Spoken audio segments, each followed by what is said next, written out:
ওই যে 52.5 বড়ি রূপার সমপরিমাণ দাম পরিমাণ টাকা তার নিত্য প্রয়োজনীয় বাজার খরচ সংসার খরচের অতিরিক্ত যদি থাকে, কোন দিন? কোরবানির দিন 10ই জিলহজ সকাল থেকে 12ই জিলহজ, মানে যেই 3 দিন কোরবানি করা যায়, এই 3 দিনের সন্ধ্যা পর্যন্ত ওই পরিমাণ সম্পদ যদি টাকা কারো কাছে অতিরিক্ত থাকে, ব্যাংকে থাকুক, হাওলাত থাকুক, কিস্তিতে থাকুক, কোনো সমিতিতে থাকুক, কারো কাছে থাকুক, তার টাকা, তার মালিকানাধীন টাকা, তাহলে এই ছেলেটার উপরে কোরবানি ওয়াজিব। এখন যে 30,000 টাকা ফাটাইল, এটা দিয়া বাড়িতে মা বাবার নামে অথবা শুধু বাপের নামে এক শরীক কি দিল? কোরবানি দিল। তাহলে বাবার কোরবানি তো আদায় হইছে, কিন্তু আল্লাহর কসম ওই ছেলের কোরবানি আদায় হয় নাই। ওই ছেলের কি আদায় হয় নাই? তো তাহলে ওই ছেলের কোরবানি যে আদায় হয় নাই, এভাবে যে 10 বছর, এভাবে যাই যে 20 বছর ধরে হিতে বাইতিয়া ফাড়ায় তার বাপার নামে কোরবানি হয়, তো তার কোরবানি 20 বছর যে কোরবানি সে দিল না, হইল না তার নামে, কি পরিমাণ গুনাহ জমলো বলেন না? কি পরিমাণ গুনাহ জমছে বলে? রাসূলুল্লাহ সাল্লাল্লাহু আলাইহি ওয়াসাল্লাম বলেন, মান কানা লাহু সাআতুন ওয়া লাম ইউদাহি, যার সামর্থ্য ছিল কিন্তু কোরবানি করলো না, ফালা ইয়াকরাবান্না মুসাল্লানা, সে যেন আমাদের ঈদগাহে মানে ঈদের নামাজ পড়ার জন্য না আসে। কোরআনুল কারীমের 17 নম্বর পারা 22 নম্বর সূরা, সূরায়ে হজ, এই সূরার 2টি আয়াত 26-27 আমি আপনাদের সামনে তেলাওয়াত করেছি। মূলত এই মুহূর্তে আরবি যেই মাস চলতেছে, এটা হলো পুরাপুরি হজ্জের মাস। কিসের মাস? কোরআনুল কারীমের মধ্যে আল্লাহ তাআলা ইরশাদ করেছেন, আল হাজ্জু আশহুরুম মালুমাত, হজ নির্ধারিত কয়েকটি মাসে হয়ে থাকে। তার মানে নির্ধারিত কয়েকটি মাস। তাহলে বোঝা গেল মন মতো না, বরং কি নির্ধারিত। এই নির্ধারিত মাসগুলো হচ্ছে 3 মাস। নবী সাল্লাল্লাহু আলাইহি সাল্লাম বলেন, শাওয়াল, যুলকাআদা, যুলহজ্জা। রমজানের রোজা শেষ হইলে ঈদের দিন, এটারই কয় পহেলা শাওয়াল। ঈদের দিন যেদিন, সেদিনরে কি বলে? শাওয়াল মাসের 1 তারিখ। ওই দিন থেকে মানে শাওয়াল মাস পুরাটা, যুলকাআদা মাস এরপরে জিলহজ মাসের 10 তারিখ পর্যন্ত এটাকে বলে হজ্জের মাস। মানে এই সময়ের ভিতরেই আল্লাহর বান্দা আল্লাহর ঘরের উদ্দেশ্যে হজ আদায় করবার জন্য যায়, হজ আদায় করে এবং এরপরে বা তরতিব ধারাবাহিকভাবে ফিরে আসে। তাইলে এই মুহূর্তে এখন এই যুলকাআদা মাস, জিলকদ মাস, এটা হজ্জের মাস। এখন হজ্জের মাসই চলতেছে। সারা পৃথিবী থেকে আল্লাহর বান্দারা কম বেশি সারা বিশ্ব থেকে মুসলমান আল্লাহর ঘরের উদ্দেশ্যে যাচ্ছে। এই মুহূর্তে প্রতিদিন ফ্লাইট চলতেছে। সারা বিশ্ব থেকে দলে দলে, হাজারে হাজারে, লাখে লাখে মুসলমান আল্লাহর ঘর কাবার কাছে ছুটছে। এই মুহূর্তেও যদি কল্পনা করেন, তো এই মুহূর্তেও আল্লাহর ঘরের চারদিকে লক্ষ লক্ষ মানুষ ঘুরতেছে। সুবহানাল্লাহ, আল্লাহর ঘরের চারদিকে ঘুরতেছে। এই হজ, এইটার একটু গুরুত্ব আপনাদের কাছে সামান্য একটু বলা, এটা ছিল উদ্দেশ্য। আমাদের মুসলমানদের জন্য ইবাদত, আমরা যে আল্লাহর ইবাদত করি, এই ইবাদত মোটা দাগে মৌলিকভাবে 2 প্রকার। এক প্রকার হলো ইবাদতে বাদানিয়া, শারীরিক ইবাদত, যেগুলো শরীর দিয়ে করতে হয়। আরেকটা হলো ইবাদতে মালিয়া, আর্থিক ইবাদত, যেটা অর্থ দিয়ে আদায় করতে হয়। এই মুসলমানদের সমস্ত ইবাদতের মধ্যে এই 2টা জিনিস জড়িত। কিছু আছে একেবারে শুধু শারীরিক ইবাদত, কিছু আছে আর্থিক ইবাদত। আবার এমনও আছে যেটার মধ্যে আর্থিক শারীরিক 2টারই সমন্বয় আছে। এর মধ্যে এই আর্থিক এবং শারীরিক ইবাদত 2টা মিলাইয়া সমন্বিত ইবাদত হলো হজ। এটা আদায় করার জন্য শরীর দিয়া নির্দিষ্ট জায়গায় যাইতেও হয়, আবার নির্দিষ্ট পরিমাণ টাকাও খরচ করতে হয়। তাহলে বাইক বইয়া কোনো কি করা যায় না, হজ করা যায় না। 1 কোটি টাকা খরচ করলেও সেটা হবে। তাইলে এখন আসেন, মোটা দাগের একটা কথা বুঝতে হবে, সেটা হলো আমাদের মুসলমান সমাজের মধ্যে শারীরিক ইবাদত যেগুলো, এগুলো করবার প্রতি মুসলমানদের যদিও কিছুটা, সকলের না, মোটামুটি একটা ভালো অংশ মুসলমানদের শারীরিক ইবাদত আদায় করে। রোজা, নামাজ, জিকির, কোরআন তেলাওয়াত, তাহাজ্জুদ, আউয়াবিন, এশরাক, চাশতের নামাজ, জিকির আজকার, মনে করেন এগুলো শারীরিক শরীর দিয়ে করতে হয়, ঠিক কি না বলেন না? তো এগুলো মোটামুটি মুসলমানদের মধ্যে একেবারে ব্যাপক না হোক, মোটামুটি অংশ আদায় করে, পুরুষরাও নারীরাও। নামাজও পড়ে, রোজাও রাখে, এরপরে আপনার জিকির করে, কোরআন শরীফ তেলাওয়াত করে, আউয়াবিন পড়ে, মাগরিবের পরে, সকালবেলা এশরাকের নামাজ পড়ে, রাত্রিবেলা তাহাজ্জুদের নামাজ পড়ে, সব সময় তাসবিহ তাহলিল করে, আল্লাহ বিল্লাহ করে। কিন্তু আর্থিক ইবাদত যেটার মধ্যে খরচ করতে হয়, এটার মধ্যে যে শ্রেণী শারীরিক ইবাদত করে না, এখানে এই আর্থিক ইবাদতের ক্ষেত্রে এই পার্সেন্টটা আরও অনেক কমে আসে। অর্থাৎ একেবারে সামান্য সংখ্যক মুসলমান আর্থিক ইবাদতের প্রতি আগ্রহী বা মনোযোগী, বাকি অধিকাংশই এই ব্যাপারে দান, সাদাকা, আর্থিক ইবাদত, এই ব্যাপারে প্রত্যেকের মধ্যে বখিলি, কৃপণতা।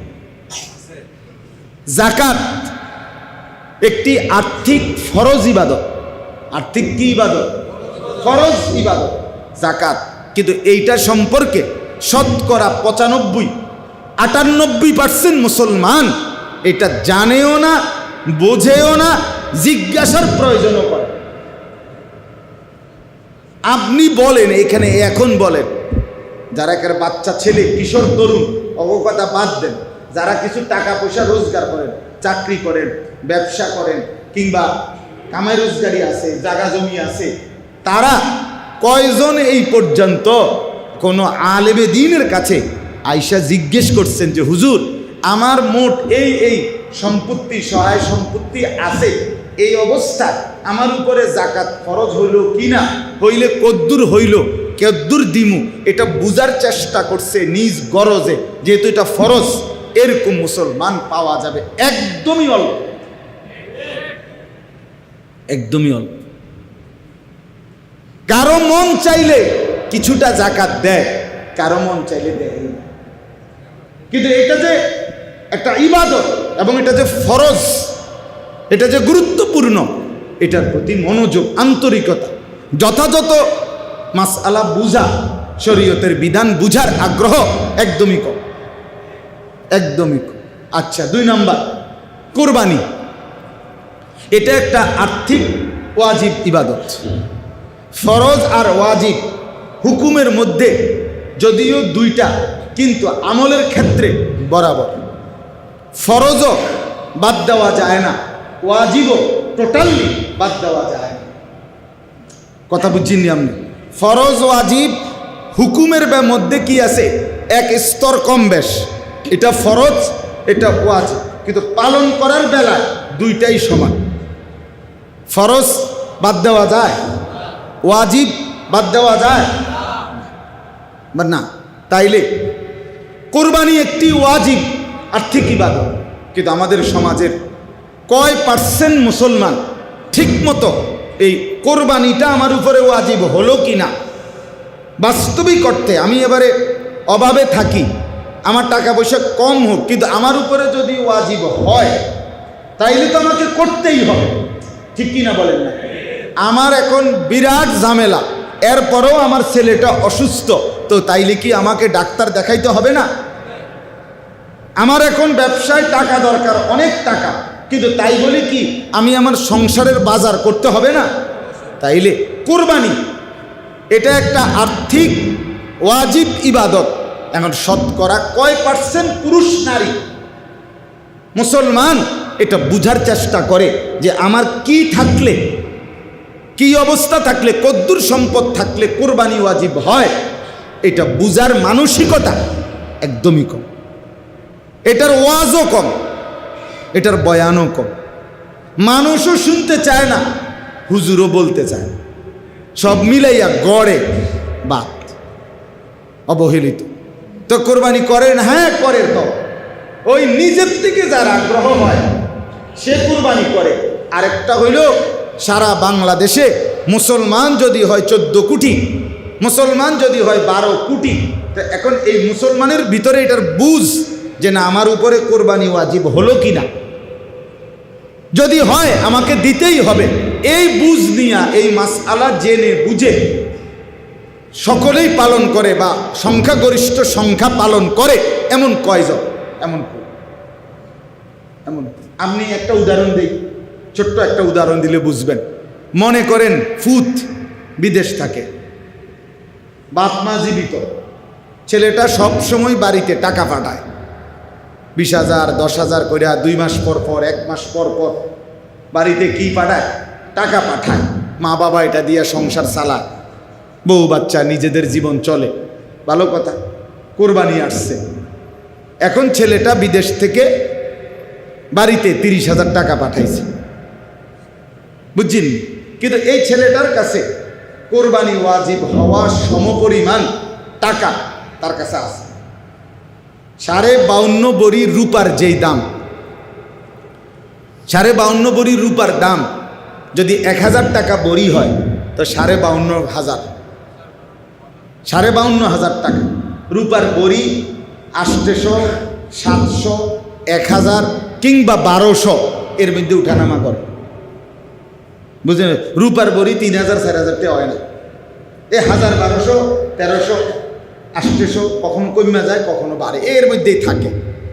তাইলে 52,500 অথবা 60,000 ধরেন, যদি 1200 একটু বাড়ে, এই টাকাটা এই ছেলেটার কাছে আছে। বিদেশে না বিদেশে আছে, তার কাছে তার ব্যাংকে জমা আছে, অথবা তার বউয়ের কাছে যে বাইক টাকা পাঠাইছে সেখানে আছে, অথবা কোনো সমিতির মধ্যে লাগাইয়া রাখছে, অথবা ব্যাংকে জমা করে রাখছে, যেখানেই হোক তার কাছে মনে করেন টাকা। সে কি শুধু এই মাসে, মে মাসে, এখন এই মে মাসে যে বাড়িতে যে 30,000 টাকা ফাটাইছে, এ তার কাছে বিদেশের এই ছেলেটার কাছে শুধু এই 30,000 টাকাই না, আর টেয়া নাই। কথা বলেন না কেন? আর টাকা নাই তার কাছে। তাইলে এই পরিমাণ টাকা, ওই যে 52.5 বড়ি রূপার সমপরিমাণ দাম পরিমাণ টাকা, তার নিত্য প্রয়োজনীয় বাজার খরচ, সংসার খরচের অতিরিক্ত যদি থাকে, কোন দিন?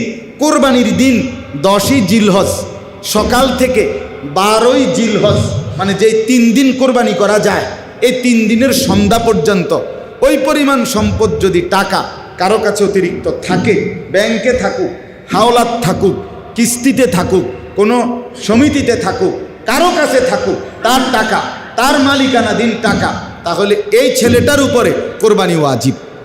এখন যে 30,000 টাকা ফাটাইল, এটা দিয়া বাড়িতে মা বাবার নামে অথবা শুধু বাপের নামে এক শরীক কি দিল? কোরবানি দিল। তাহলে বাবার কোরবানি তো আদায় হইছে, কিন্তু আল্লাহর কসম ওই ছেলের কোরবানি আদায় হয় নাই।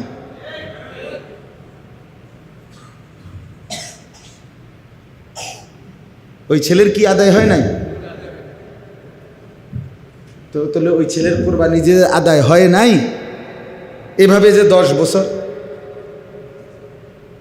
এভাবে যাই যে 20 বছর ধরে হাইতে বাইতিয়া ফাড়ায়, তার বাপ্পার নামে কোরবানি হয়, তো তার কোরবানি 20 বছর যে কোরবানি সে দিল না, হইল না, তার নামে কি পরিমাণ গুনাহ জমল?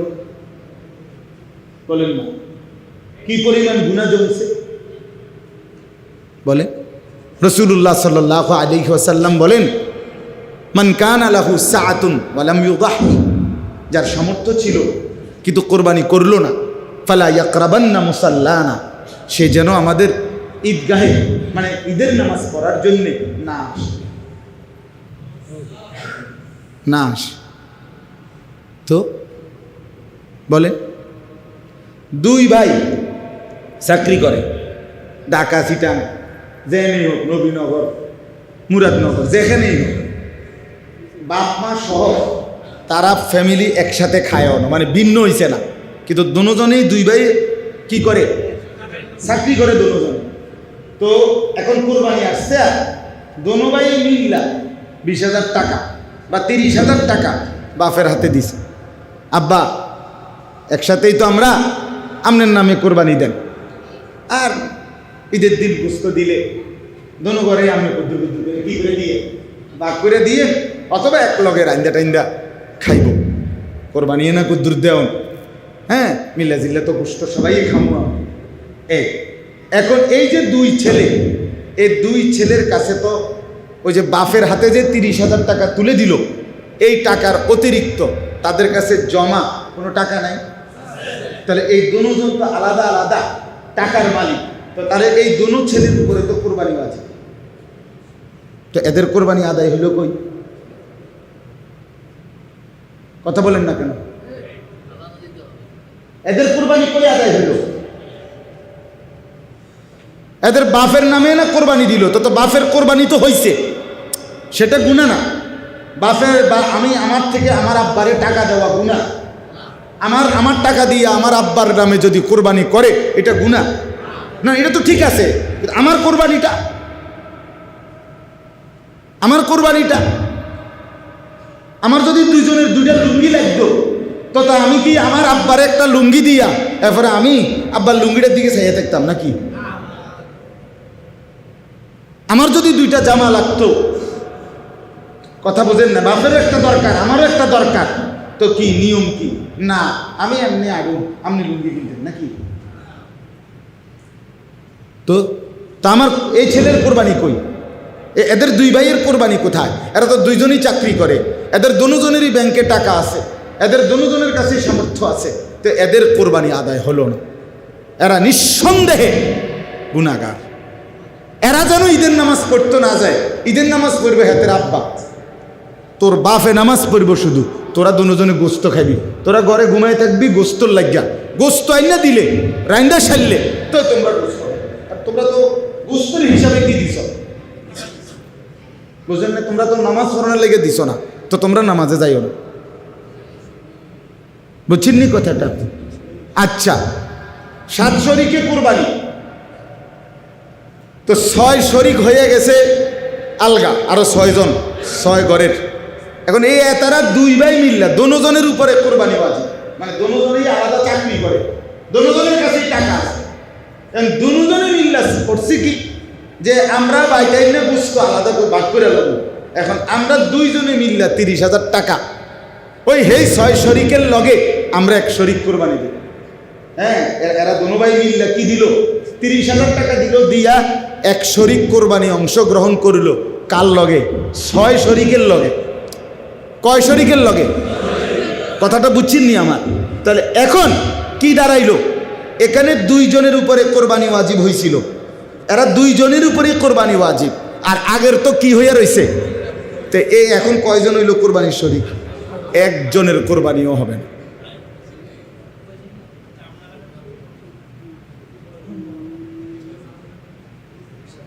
একজনের কোরবানিও কি? তোরাও মার খাইলি, তারাও শেষ। গোস্ত সবাই খাইতে পারবে আল্লাহর রহমতে, গোস্ত জোশ হইব। গোস্ত কি হবে? জোশ হইব, গোস্তর লেগে আটকাইতো না।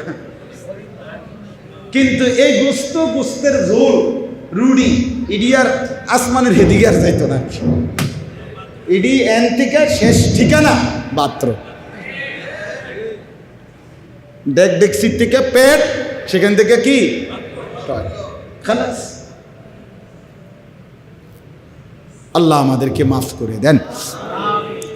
আমি আরো অনেক উদাহরণ দেওয়া যায়, এটা একদিনে 1 ঘন্টায় একবারে বোঝানো সম্ভব না। আমি শুধু উদাহরণ দিলাম, গুরুত্বটা বুঝাইতে চাইলাম।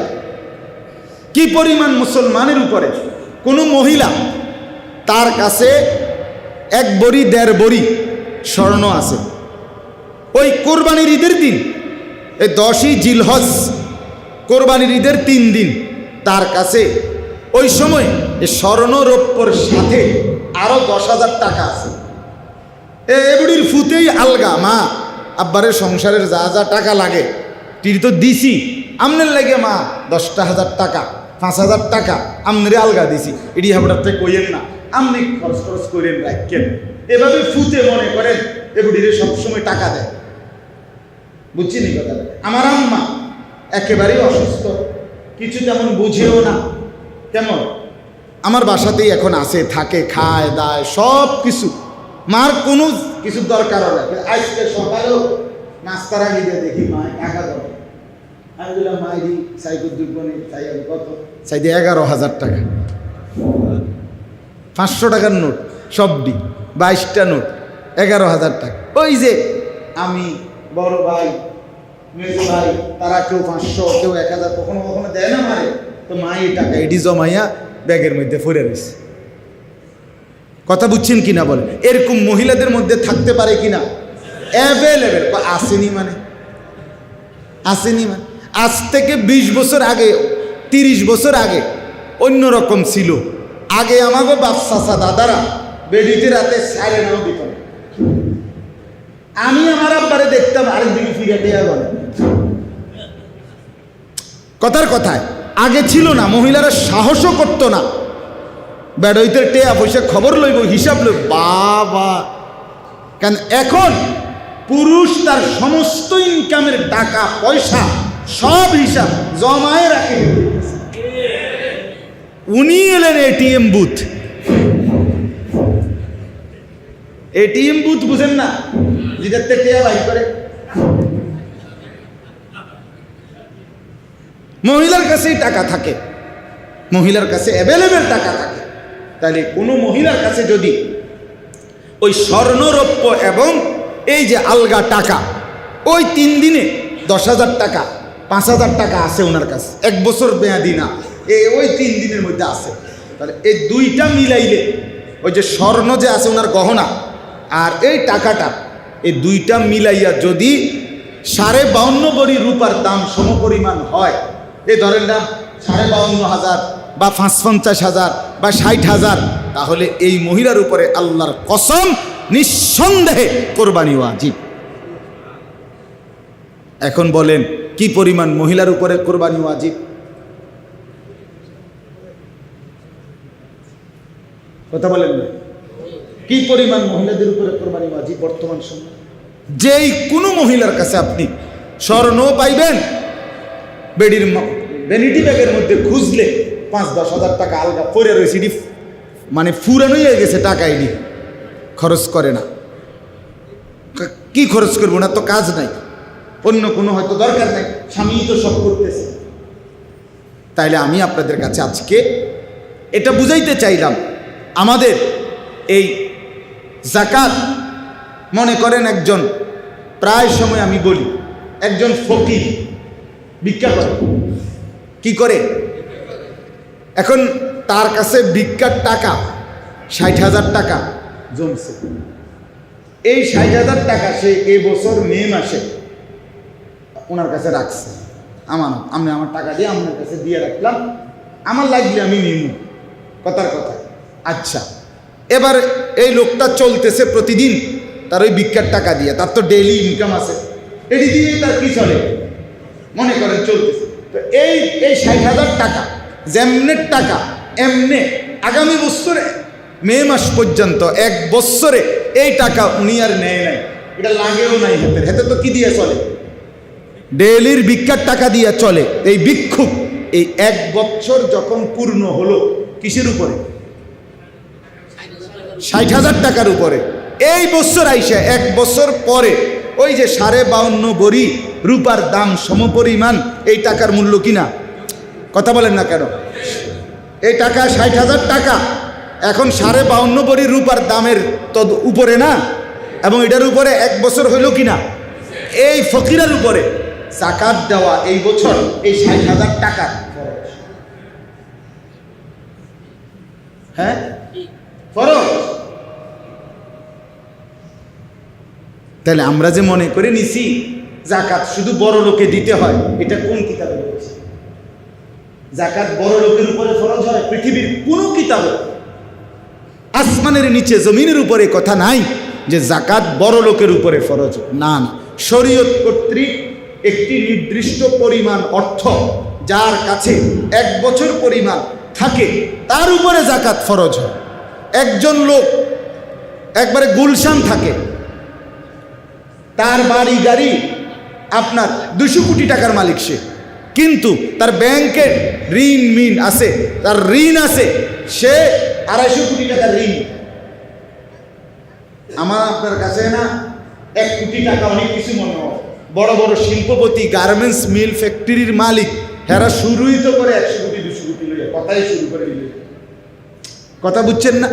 তাইলে তারা কোটি কোটি টাকা ঋণ থাকে, তাদের ঋণ থাকে কিনা বলে। তা লোকটা যদিও ধনী, বাংলাদেশের মনে করেন সবচেয়ে দামি গাড়িতে চলে, 1 লাখ টাকা বাসা বাড়ি ভাড়া বাড়িতে সে থাকে, গুলশানে থাকে, কিন্তু তার ইনকাম আছে 2 কোটি টাকা, ঋণ আছে 2.5 কোটি টাকা।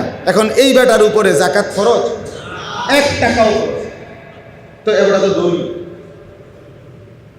এবারে তো কি ধনী। তাহলে ধনীর উপরে ফরজ হয়? শরীয়ত কর্তৃক নির্ধারিত সম্পদ, শরীয়ত কর্তৃক নির্ধারিত সম্পদ, শরীয়ত কর্তৃক নির্ধারিত নিয়মের মধ্যে পড়লে ওই ব্যক্তির উপরেই কি হয়? জাকাত ফরজ হয়। সেটা ধনী না ফকির ওটা দেখার বিষয় না, ওটা দেখার। আচ্ছা, এবার আর একটা মাসালা শুরু, এরপরে আমি বিস্তারিত বলবো না, শুধু এটাই বুঝাইলাম। হজ কোনো ব্যক্তি মনে করেন ওনার আমি ধরেন আমার 4টা ছেলে মেয়ে, 2 মেয়ে 2 ছেলে, আমার বিবি, তাহলে এই নিয়ে আমার ফ্যামিলির সদস্য এখন আমরা 6 জন, আমি, আমার স্ত্রী আর আমার 4টা ছেলে মেয়ে। কয়জন হইল? 6 জন।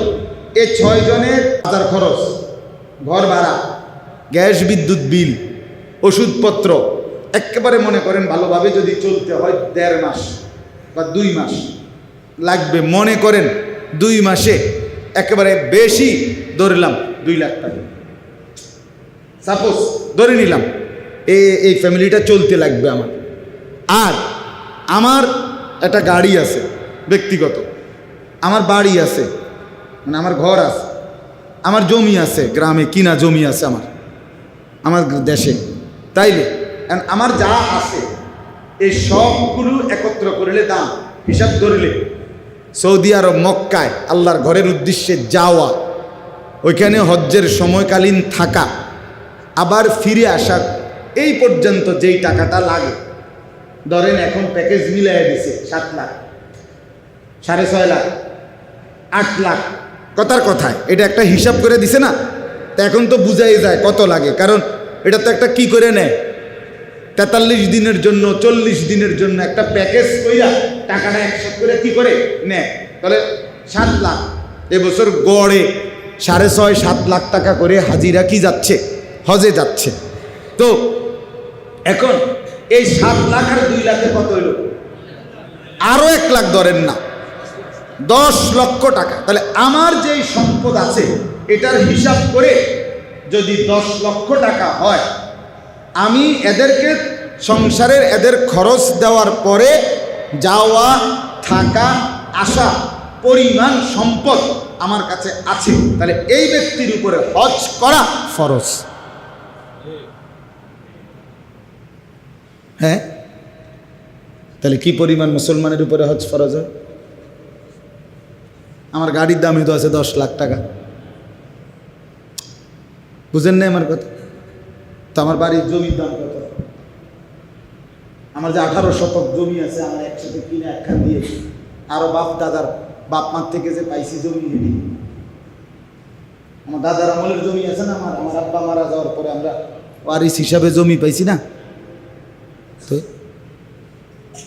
বলেন, আমি আমারটা বললাম আর কি, এবার আপনি আপনারটা ভাবেন, হিসাবটা বোঝেন কি পরিমাণ মুসলমানের উপরে হজ ফরজ হয়, অথচ আদায় করতেছে কয়জন?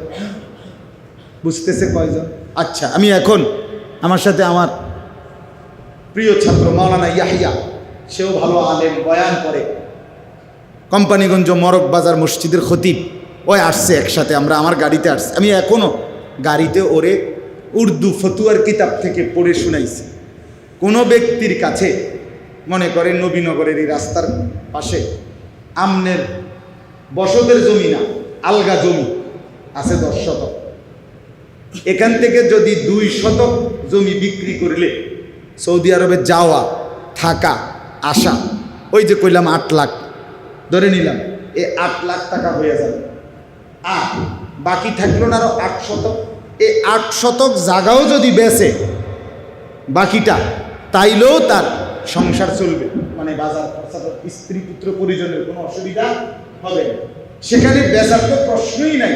এ লোক কোনো এই জমির টাকা দিয়া সংসার চালান, এর আরও কি আছে, ব্যবসা আছে, ছেলে বিদেশ আছে, কথা বুঝছেননি, অন্য খরচ ইনকাম তার আছে। কিন্তু শুধু যদি এই জমিটাও কুদ্দুর বেচে, তাইলে তার টাকা হবে হজে যাওয়া আসা, আর বাকি টাকা জমিটাও যদি বেচে, এটা দিয়েও সংসার চলবে। সেখানে আলগা টাকা থাকলে তো কথাই নাই। তো এই ব্যক্তির উপরে নিশ্চিত শুনে নেন, এই ব্যক্তি শুধু এই জমি, 1 টাকাও ক্যাশ নাই, কিন্তু কি আছে, এরকম জমিটা আছে। এই জমি থাকার কারণে এই ব্যক্তির উপরে হজ করা ফরজ, ফরজ, ফরজ। এই এখন পড়ে শুনেছি।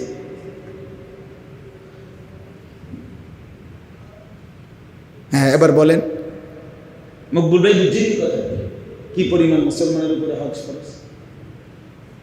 আচ্ছা, তাইলে এবার আসেন একটা কথা বলি, সেটা হলো আল্লাহ তাআলা কোরআনুল কারীমের মধ্যে বলছে, ওয়াল্লাযীনা ইয়াকনিজুনা আয-যাহাবা ওয়াল ফিদ্দা ওয়া লা ইউনফিকুনাহা ফী সাবিলিল্লাহ ফাবাশশিরহুম বিআযাবিন আলীম। আল্লাহ বলেন, যারা স্বর্ণ রৌপ্য সম্পদ জমা করে রাখে, আল্লাহর রাস্তায় খরচ করে না, ওই যে যখন যেই ইবাদত আর্থিক খরচটা এটা করে না, আল্লাহ বলেন, হে নবী, আপনি তাদেরকে অত্যন্ত ভয়ানক জাহান্নামের আযাবের ভয় দেখান, সংবাদ জানান। ফাবাশশিরহুম বিআযাবিন আলীম ইয়াওমা ইউহমা আলাইহা ফী নারি জাহান্নাম ফাতুকওয়া বিহা জিবাহুহুম ওয়া জুনুবুহুম ওয়া যুহুরুহুম। রব্বুল আলামিন বলে, তার সম্পদ স্বর্ণরৌপ্য টাকা পয়সাকে একত্রিত করে বলের মতো গোল কুণ্ডুলি পাকিয়ে, ফুটবল এরকম বলের মতো বানিয়ে জাহান্নামের আগুনে প্রথম পোড়ানো হবে। এরপরে সম্পদ নামের সেই পোড়ানো বলটা দিয়ে ফাতুকওয়া বিহা জিবাহুহুম, তার কপাল, ওয়া জুনুবুহুম, তার 2 কোমর, ওয়া যুহুরুহুম, এবং তার পিঠ আগুনে পোড়াইতে থাকবে। হাদা মা কানাস্তুম লিআনফুসিকুম। আর ফেরেশতা বলবে না ফরমান, এটা বল না, এটা হচ্ছে তোর জমানো সেই সম্পদ। ফাদুকু মা কুনতুম তাকনিজুন। অতএব আজকে যা জমা করেছো সেইটার শাস্তি ভোগ করো। কেন দিলেন না যাকাত? কেন দিলেন না কুরবানি? কেন করলেন না হজ? হ্যাঁ, ছেলেদের জন্য, মেয়েদের জন্য, সংসারের জন্য। কে বলছে আপনারে নিজের আখিরাত বরবাদ করে সংসার করতে বলছে? কে? নিজে পেশাবের উপরে দাঁড়াইয়া মানুষের দুধ খাওয়াইতে কইছে কে? কথা বলেন না কেন? হ্যাঁ, আপনারে কে বলছে বলেন? মুসলমান হজ করতে বললে বলে কি, ছেলে তো এখনো বিয়ে করাই নাই, 2টা মাইয়াই তো বিয়ে দিতে বাকি, এখনো তো বাইত কদ্দুর গদ্দুয়ারে করি নাই, ডাইনে বামে আরো কদ্দুর জাগা লইতে পারলে না, বাড়িটা কদ্দুর সুন্দর হইতো, 2টা ছেলে তো হুজুর বিদেশ পাঠাইছি, আরো একটা ছেলে বাকি বিদেশ পাঠানো। মুসলমান ছেলে বিদেশ পাঠানো, মেয়ের বিয়ে, বাড়িতে বিল্ডিং কিংবা জমি কেনা, এর সাথে হজের কি সম্পর্ক? কথা বলেন না কেন? হ্যাঁ, এটার সাথে হজ্জের সম্পর্ক কি? কোনো সম্পর্ক আছে এটা? তো আচ্ছা, এবার আসেন, যাকাতের কথা বললাম, আমার আর সময় নাই এই জন্য বলছি। কোরবানি, রাসূলুল্লাহ সাল্লাল্লাহু আলাইহি ওয়াসাল্লাম বলছে, সাফ বেটা নাফরমান, তুই কোরবানির দিন ঈদের নামাজ পড়তে আসবি না, তুই আসবি না, যা, শর্তই তুই আমাদের অন্তর্ভুক্ত না, যে কোরবানি দিল না। 3 নম্বরে হজ, এটা এই কথাটাই শুধু বোঝেন। রাসূলুল্লাহ সাল্লাল্লাহু আলাইহি সাল্লাম বলেন, মান মালাকা জাদান ওয়া রাহিলাতান তুবাল্লিগুহু ইলা বাইতিল্লাহ ওয়া লাম ইয়াহুজ্জা ফামাতা ওয়া লাম ইয়াহুজ্জা, যে ব্যক্তির উপরে সামর্থ্য ছিল কিন্তু সে হজ না করে মৃত্যুবরণ করলো, আল্লাহর কসম বাপ, যুবক ভাই তোমাদেরকেও বলি, আজ তুমি বুঝার উদ্দেশ্য বলে হুজুর আমগরে এডি কিল্লেগা শুনাইতে আসেন না, নওজোয়ান, এই অল্প সময়ের ব্যবধানে তোমারও সামর্থ্য আসবে, সামর্থ্য আসবে। আল্লাহ রাসূল সাল্লাল্লাহু আলাইহি সাল্লাম বলেন, সামর্থ্য থাকার পরেও যে হজ না করে মরে গেল, আমি জানি না সে কি ইহুদি হয়ে মরলো নাকি খ্রিস্টান হয়ে মরলো। আরেক হাদিসে বলছে নবী, ফালিয়ামুত ইনশাআ ইয়াহুদিয়ান ওয়া ইনশাআ নাসরানিয়ান, সে মরুক ইহুদি হইয়া অথবা মরুক খ্রিস্টান হইয়া, বাকি মুসলমান হইয়া মরে নাই, এটা আমি নিশ্চিত দিলাম। নবীজি কোনো এই কথা বলে নাই যে আমি জানি না তোর মৃত্যু কি মুসলমানের মৌত হইছে না বেঈমান কাফেরের মৃত্যু হইছে, এটা বলে নাই। বলছে আমি জানি না তার মৃত্যু কি ইহুদির মৃত্যু হইছে না খ্রিস্টানের মৃত্যু হইছে, বাকি মুসলমানের মৃত্যু যে হয় নাই এটা বুঝছি। কথা বুঝো না ইলিয়াস? এটা আমি বুঝছি, মুসলমানের মৌত হয় নাই। বাকি কাফেরের মধ্যে কোন আইটেম, কি হিন্দু না বৌদ্ধ মরছে না ইহুদি মরছে না খ্রিস্টান মরছে না নাস্তিক মরছে না মুরতাদ মরছে, এটা হেঁটে কইতে পারবো, বাকি মুসলমান না এটা বুঝলাম। এরপরে আর কি ধমক দিত বলেন না? এরপরে আর কি বলতো? জি, একটাই আর কি সত্য কথা বলতো? কথা শেষ আমার। আমি এই জন্য আমি ইচ্ছা করলে শুধু উৎসাহমূলক ফজিলত বলতাম, কিন্তু আপনাদের কাছে মাসআলাটা গুরুত্ব বুঝায় বল। তাহলে বিষয়টা আর্থিক ইবাদতের প্রতি, আমাদের আর্থিক ইবাদতের মোটা দাগে একটা হলো যাকাত, একটা হলো কোরবানি, আর একটা হলো কি হজ। এই 3টি আর্থিক ইবাদতের প্রতি আমাদের গাফলতি সীমাহীন। এই জন্য এইবার সিদ্ধান্ত নিছি, আমার হজ্জের ফ্লাইট আল্লাহ চাহে তো ইনশাআল্লাহ জুন মাসের 5 তারিখ আমার হজ্জের ফ্লাইট। তো আল্লাহ যদি নেয়, নিয়ত করছি এর আগের দিন পর্যন্ত যে কয়দিন আল্লাহ করাইলে প্রত্যেক বয়ানে এই হজ, যাকাত, কোরবানি, এই 3 জিনিসের গুরুত্ব এটা বলে যাবো টানা, যা আছে কপালে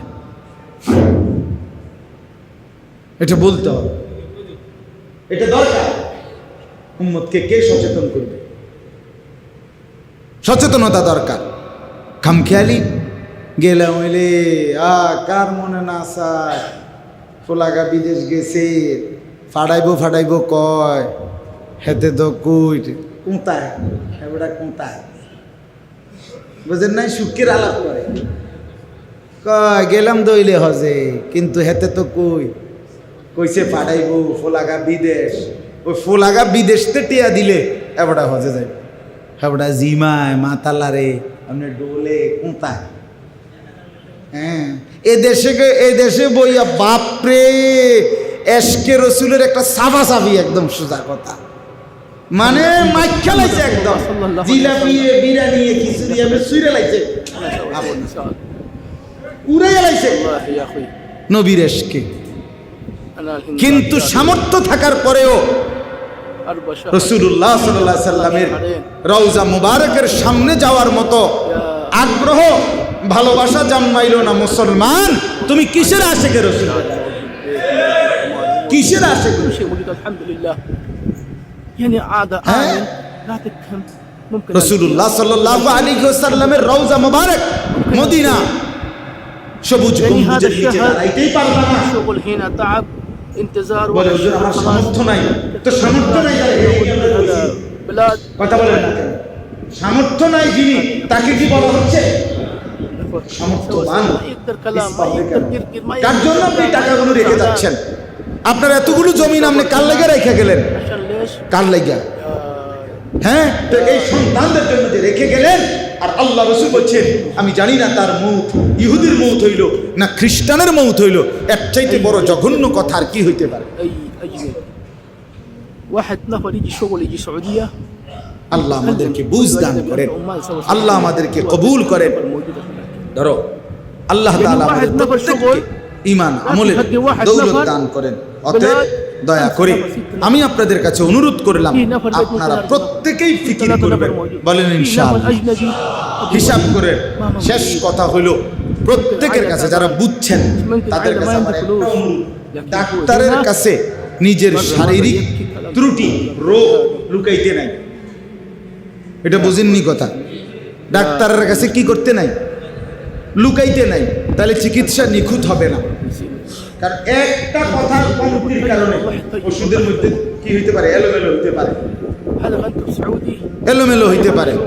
আপনি যদি এটা বলতেন হয়তো ওষুধটা চেঞ্জ করতো, আপনি এটা বলেন না।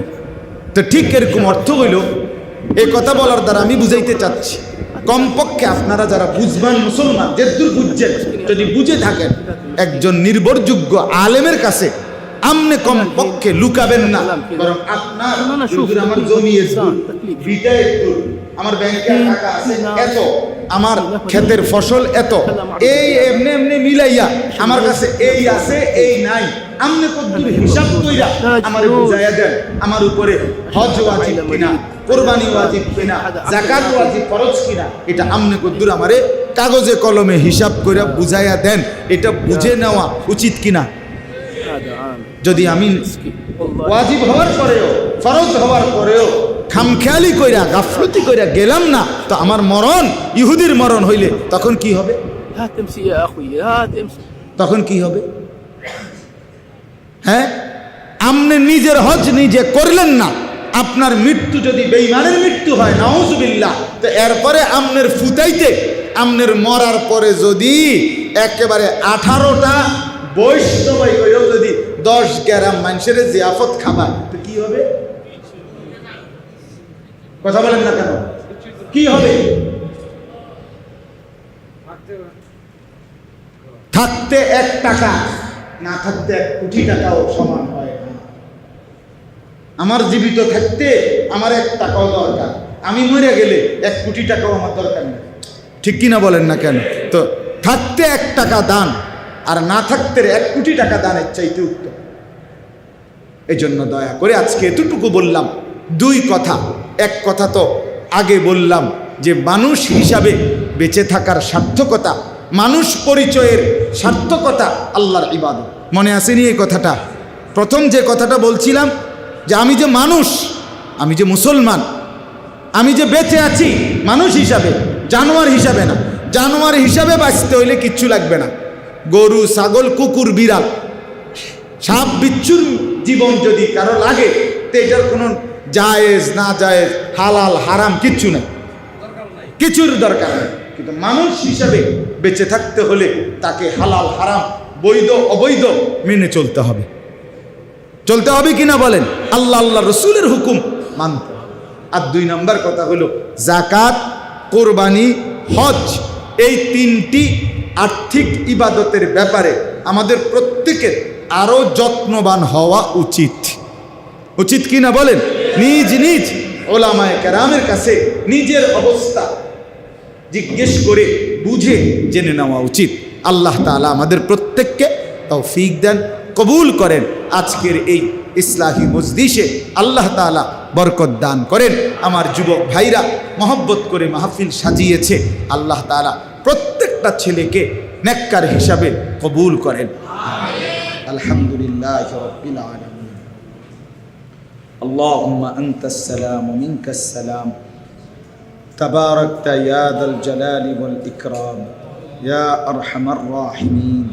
ইয়া আরহামার রাহিমিন ইয়া আরহামার রাহিমিন রব্বানা যালামনা আনফুসানা ওয়া ইল্লাম তাগফির লানা ওয়া তারহামনা লানাকুনান্না মিনাল খাসিরিন রব্বানা আতিনা ফিদ দুনিয়া হাসানা ওয়া ফিল আখিরাতি হাসানা ওয়া কিনা আযাবান নার রব্বিরহামহুমা কামা রব্বায়ানি সগীরা রব্বানা হাব লানা মিন আজওয়াজিনা ওয়া যুররিয়াতিনা কুররাতা আ'য়ুন ওয়াজআলনা লিল মুত্তাকিনা ইমামা।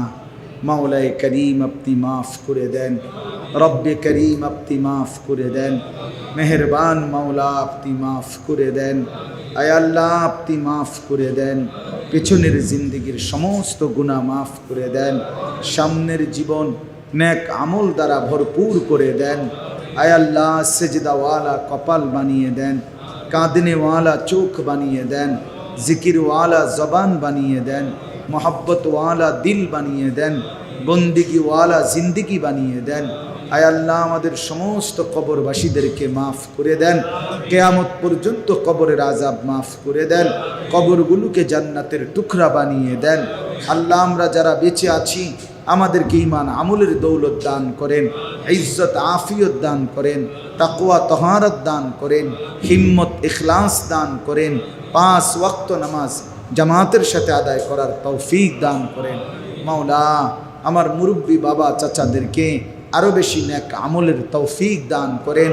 আমার জওয়ান যুবক ভাইদেরকে আল্লাহ আপনি কবুল করে নেন, আল্লাহ আপনার দ্বীনের দিকে ফেরায়া দেন, 5 ওয়াক্ত নামাজি বানায় দেন, মোবাইলের আসক্তি থেকে বাঁচান, নারীর আসক্তি থেকে বাঁচান, মদ জুয়ার আসক্তি থেকে বাঁচান, জিনা ব্যভিচারের আড্ডা থেকে বাঁচান। আল্লাহ ছেলেগুলোকে বদলে দেন, যুবকদেরকে বদলে দেন।